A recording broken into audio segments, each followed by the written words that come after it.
Google. Let's go get them again. What's going on, fragrance family? Welcome to the Road Zoe channel. I'm your host, Mark. Today, we are doing Sampling Sample Sunday. I love my weekends to sample fragrances. This one's a special one. It's from the brand of Amouage, and this is Interlude 53. So I had the pleasure to sniffing Interlude Black Iris early in the year. I was pleasantly surprised. I was like, no way Amouage is going to pull off a flanker to a fragrance. Like, what are you, a designer brand? Well, seems like it's doing well for them. Black Iris now 53. They have done extra versions of a lot of their fragrances. Now I'm kind of late to the game, but this is the one that really interests me, is this one 53. After the strength of Black Iris, I had to sniff this one, and I'll be honest, I want a bottle of Black Iris and I want a bottle of this one, and I'm going to talk about this one. 53 in the name, if you don't know, I'm sure you already know, but it is because of the perfume oil against the original. The original had 25%, I believe, and this one has 53%, which is extremely high. I'll probably will love this one as much as I love the original, just based on what my history is with Interlude and the brand of Amouage. I still have my original OG bottle that I had when I first started on YouTube. This one right here, non-magnetic cap. This is one of the ones that has Interlude on the side here. I cherish that bottle. I wear it sparingly, but again, I still have a lot of juice left in that one. So let's get into sniffing and let's see if this one is worth it. Let's go under the hood. Let's take a look at some stats on this one. It was released back in 2020, so it already has a few years under its belt. It already has, Interlude 53 already has a package change. Amouage has started to change their packaging too, so you'll see that the boxes of early YouTubers won't look like yours anymore. Concentrations extrait de parfum. Nose behind this is Pierre Negrin, which of course is the original perfumier for Interlude. I absolutely applaud the brand to bring him back for all these flankers for Interlude. It should be him, but they could have easily utilized another nose. So I absolutely appreciate the brand of Amouage giving Pierre first dibs on his baby. Now, major notes to my nose. Now, the Interlude is famously known for the Blue Beast, known for its oregano note. It is a central piece, and I think Interlude wouldn't be the same without it. So it does play a huge portion of the fragrance, as it does here. But the major notes in Interlude 53, amber. It has an ambery backbone. The more you wear it, the longer it's on your skin, and it stays on your skin, the more ambery it gets. Incense is a huge factor. That smoke show is absolutely gorgeous, and it is a major player. And lastly, almost like a wild card here, because in the original Interlude it plays its portion, but it's not a major factor to me. In this one, the leather note stands out quite a bit more than the original. Now, I could have put anything in this third note, major note, but leather does its thing here, and it does really good to smooth things out a little bit. We're gonna get into that. So I'm wearing Interlude 53, but I have this little Lucky Scent sample. As you guys know, there's not much to it, but I'm gonna try to get every last drop. I usually leave just a little bit to put on my hand here to remind me of this introduction. So I have the dry down on my arm, but oh man, it's a 10. It's a 10. And I don't think you have to wait too long to hear me say that it's going to be a 10. It is an absolutely gorgeous introduction. Interlude 53 starts off on the right foot, the same foot that Interlude started off. Complex, unique, and certainly a powerhouse. You can smell that this thing is going to be a beast, and it's dark. I love when Amouages start this way. I wanted, when I first got this sample, I did want to analyze just a little bit the difference between this and my original bottle of Interlude. But I also wanted to be mindful that I wanted to really enjoy this sample and this scent as a standalone scent. So you may see some comparisons between this and Interlude, but really my central thought process for the sampling samples is smelling this fragrance as a standalone and telling you what this smells like. So it's not going to be overdone to Interlude does this, Interlude 53 does this. No. If you want that, that's a whole separate thing, and I think I couldn't do it with a sample. I have to have a bottle of 53 to actually properly do that type of video. So the opening shows me spices and herbs, and this really, spices and herbs play very minor roles, and I don't really want to say that because there's a lot of really good spicy fragrances, but usually in these darker, smoky, woody, resinous fragrances, the spices and herbs do little minor things here and there to tweak the fragrance.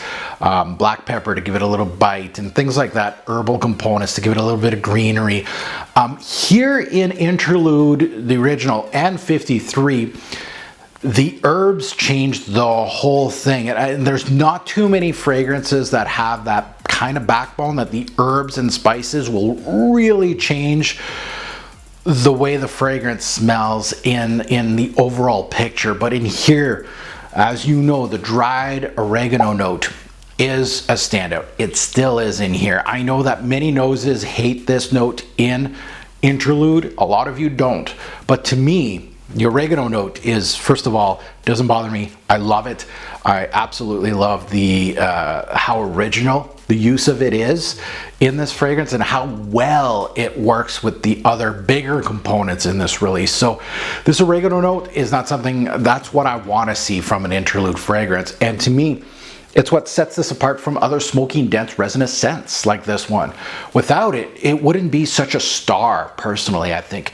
And I mean for the people that love it, this is a star. The ones that don't like it, I understand where you're coming from, but to us, the people that love it, it really changes the overall theme. Like trying to picture Interlude without it is kind of like this thing's a little bare, a little bit. It's a little the same of like any other smoky, resinous fragrance. So this note, I love it.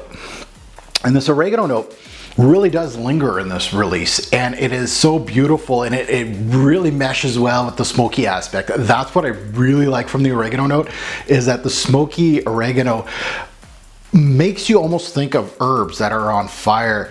It almost kind of brings me to a shisha comparison. It kind of feels like you got an herbal, smoky, almost kind of fruity aspect here. It's very magical, and that's in the opening of this release. You're going to start getting into the darker tones. Some say the oregano note here is less pronounced than the original. I honestly can't tell much of a difference saying, oh, this one's, less polished, but more polished, whatever. I think if I hated the note, I could really tell you, okay, it's less polished, or it has less of an influence. Honestly, for me, I'm not noticing much of a difference, if any at all, to be honest, with this oregano note from the original. It's still there, it's still beautiful, it does play its part, and it lingers. And maybe it lingers a little bit more in this release than the other one.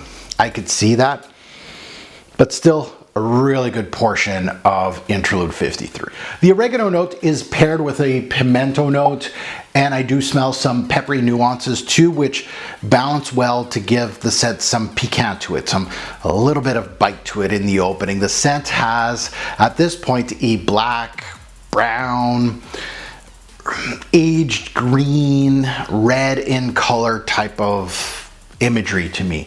Not blue. There's no blue here. And I never really associated Interlude with the color blue. It's more of almost like a dark green, brown, black thing, a little bit of redness. That's it. It really is a great imagery. Now, the smoked herbal tendencies stay within this opening, but the dark cloud is ready to take over the whole fragrance within minutes, and it'll start getting a little more woody here. That's the first part of that darkness that comes in from the oud, perhaps, is a woody aspect. It makes for a really neat trick. It almost flips on me in the introduction here. It goes from a smoked herbal kind of shisha type of thing, not tobacco-ish, but herbal burning smoke, to a piece of wood now burning, so it's a lot darker, it's a lot more brown, I would say, but it has a little bit of that green from the herbs. So it's almost a wood that's smoked with herbal texture on top of the wood, if that makes sense. That's where this thing starts flipping it on us, like making it a lot darker. Now, going from dark to sweet, there's some sweetness here, and it gets ambery. And it gets ambery quite quickly, actually. The wood shows up, the smoke show's still there, amber comes in. Amber comes a little early. It helps the scent not get too dark. Honestly, I think without it, it'd be kind of crazy, but it's already too late. This thing's already dark as is. The amber's from the labdanum, among other resins here with vanillic tones. The sweetness is an undertone to this release, and it will be more of a backbone to the darker tone. So it will always be there, but it really is in the background. I'm really emphasizing the darker stuff, the woods, the smoke, the incense, the resinous, the balsamic qualities. Those are the things that will show up more than a sweet, but there's some sweetness in the back end. Really well placed by the nose, giving it enough that it's not making it more mainstream, but it just enough for that, but not too much that it'll be too dark, too dry, too crazy. It really is a great little portion of Interlude 53. We've already talked about smoke, but the incense also shows up, and it is central from here on out, and that's early on in this fragrance. It is a primary note in Interlude 53. This fragrance in the opening is sweet, it's smoky, it's herbal, it's resinous, it's balsamic, little oily, woody, spicy, all of the above in one fragrance. It really is complex as a scent, and this one is definitely just on par as far as complexity goes with the original Interlude, man. It doesn't lose complexity. I think it draws out every stage a little longer. The longevity is crazy on my bottle of Interlude, and it's crazy here at the same time. So the portions are still there, but it's like big blocks at a time instead of little blocks. So things get drawn out a little bit, and that's why I'm saying the incense comes in early, the sweetness comes in early. It feels like the back end of this fragrance came in a little early, but still pushing that intro a little bit longer, a little bit more. So that's where I get from 53 here. The one note in this release, which I guess we could call it the X factor, because we all know about the smoke, the woods, and the ambery glow and all that, and the oregano and all that, is the leather in this fragrance. And I detected this early on in my testing. Now, I didn't get much testing out of this because it's a Lucky Scent sample. You know, you don't get much wearings, but the leather in here is much more prominent from my nose from the original. The leather comes in here quick, and it has a strong secondary place in Interlude 53.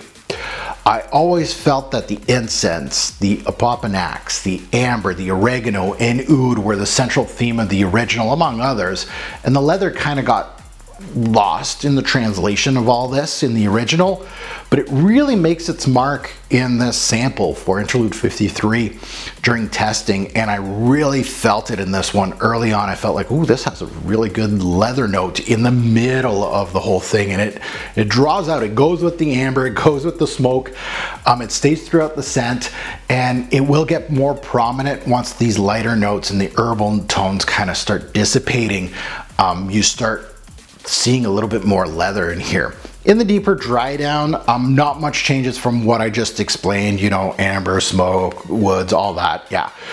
It is an ambery scent throughout now. It is a big portion of the back end of this release. Resins, smoke are major players too. They're sharing the heavy lifting of the release with the amber. It's dark, it's well composed, it's just as good as far as the composition goes as the original, in my opinion. The herbal touches still hanging on for dear life, but they keep this green thing still going in this release. It's really interesting, and the woods now take a little bit more of a prominent role in this back end with the oud and the sandalwood. So really nice green tendencies and woody tendencies in the back end of this. It really is, it gives you that texture of, you know, woody bark, is smoking. It really is very interesting back end. Overall, it smells pretty close to the original with minor technical changes here, from depending on your nose and what your nose gravitates towards to certain notes. And all our noses are all different. We will gravitate to certain notes and go, ew, that smells gross, or I like this, or we'll miss a note completely. We're all built differently. So to me, there's just minor technical changes in this one. At the end of the day, I enjoyed my little sample of Interlude 53. I really did. But if I didn't have the disposable income that I have now, and I already have my Interlude, would I buy this? No, not for the price. And if you're in a shop and you're looking at both, but they don't have the same price tag, right? Interlude's cheaper than 53. You need to really do your research. Test before buying. Is it worth that extra money to get 53? That is up to you.